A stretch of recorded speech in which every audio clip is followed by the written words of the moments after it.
veteran perang Uhud yang dermawan dan bersemangat dalam jihad. Abu Talha Al-Ansari adalah sahabat yang pernah mendapat pujian dari Rasulullah karena suaranya yang sangat lantang. Sungguh, suara Abu Talha dalam pasukan perang lebih baik daripada kekuatan 1000 orang. Keberanian Abu Talha di medan jihad untuk membela agama Allah tak diragukan lagi.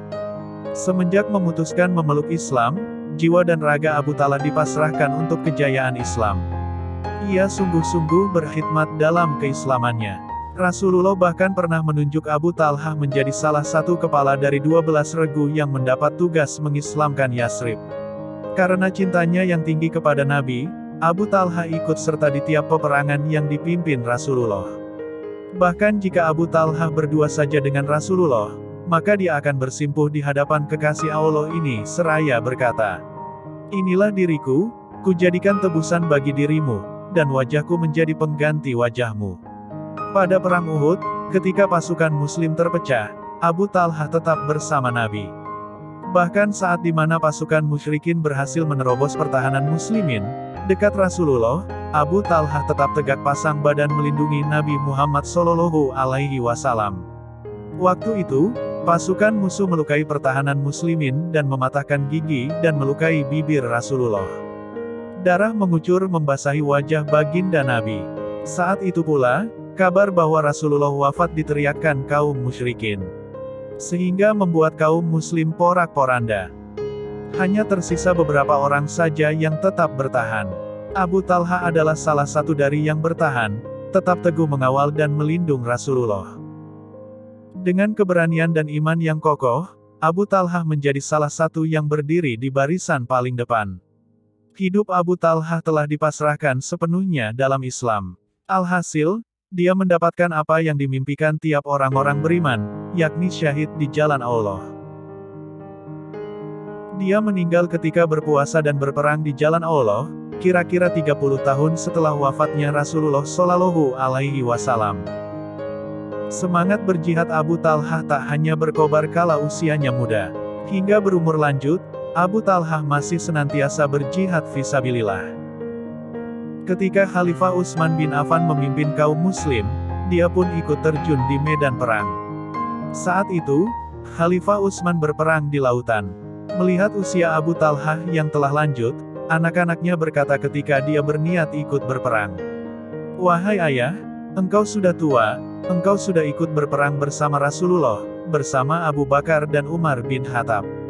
Kini, ayah harus istirahat, biarlah kami yang berperang." Namun, tak ada kata pensiun dalam berjihad, bagi Abu Talha.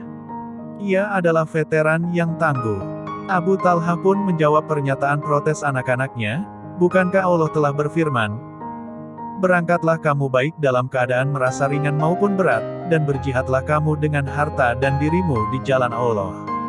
Yang demikian itu adalah lebih baik bagimu jika kamu mengetahui." Surat At-Taubah, ayat 41.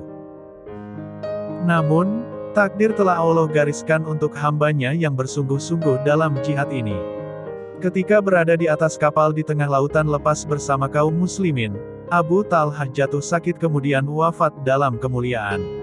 Setelah 6 hari perjalanan laut, rombongan muslimin baru menemukan daratan. Jenazah Abu Talha disemayamkan sementara di atas kapal. Meski telah 6 hari, jenazahnya tak berubah, dia hanya terlihat seperti seseorang yang sedang tidur sangat lelap. Khalifah Utsman menjadi imam dalam salat jenazahnya. Nama lengkap Abu Talha, yaitu Zaid bin Sahl, bin Al-Aswad, bin Haram, bin Amr, bin Zaid, bin Manah, bin Amr, bin Malik, bin Adi, bin Amr, bin Malik, bin An-Najariyah Al-Ansari Al-Khazraji. Dia adalah sahabat dari kalangan Ansar yang meriwayatkan sekitar 20 hadis. Perlu diketahui, bahwa semangat Abu Talha tak hanya dalam hal berjihad. Dia juga terkenal sebagai sahabat yang sangat dermawan. Waktu itu, seorang musafir datang ke Masjid Nabawi untuk menunaikan salat di Masjid Rasulullah. Setelah melaksanakan salat, musafir itu hendak berkunjung ke rumah Rasulullah. Sesampainya di kediaman Nabi, dia bertanya, "Adakah makanan di rumah Rasulullah?" Ternyata, sudah beberapa hari musafir itu belum makan. Rasulullah pun bertanya kepada istrinya, "Adakah persediaan makanan untuk hari ini wahai istriku?" Dan istri Rasul menjawab, "Tidak ada." Nabi Muhammad pergi ke rumah istrinya yang lain untuk menanyakan hal yang sama. Namun, sama saja, tak ada sesuatu yang bisa diberikan kepada musafir yang lapar ini. Kemudian Rasulullah pergi ke masjid dan menanyakan pada sahabatnya. Lalu, berdirilah Abu Talhah, dia berkata, "Saya bersedia menjamu tamu ini wahai Rasulullah. Biarlah musafir ini makan malam bersama keluargaku." Kemudian, ia pulang membawa tamu itu. Sampai rumah, ia bilang ke istrinya, "Jamulah tamu Nabi ini."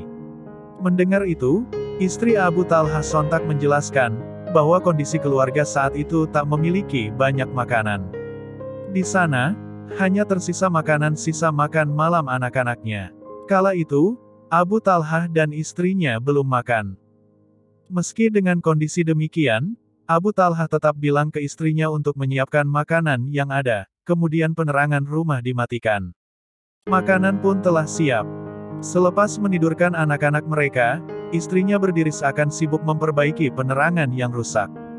Dalam keadaan gelap, mereka menjamu musafir itu makan malam. Mereka menemani tamu itu.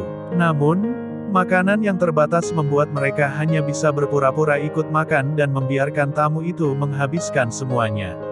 Keesokan harinya, ketika Rasulullah bertemu Abu Talhah, Rasul pun bersabda, "Wahai Zaid, Allah sangatlah bangga dan ridho dengan apa yang telah kamu lakukan semalam."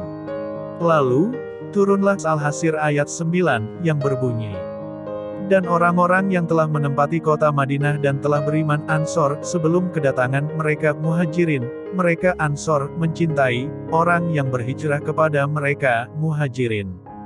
Dan mereka Ansor tiada menaruh keinginan dalam hati mereka terhadap apa-apa yang diberikan kepada mereka Muhajirin, dan mereka mengutamakan orang-orang Muhajirin atas diri mereka sendiri, sekalipun mereka dalam kesusahan.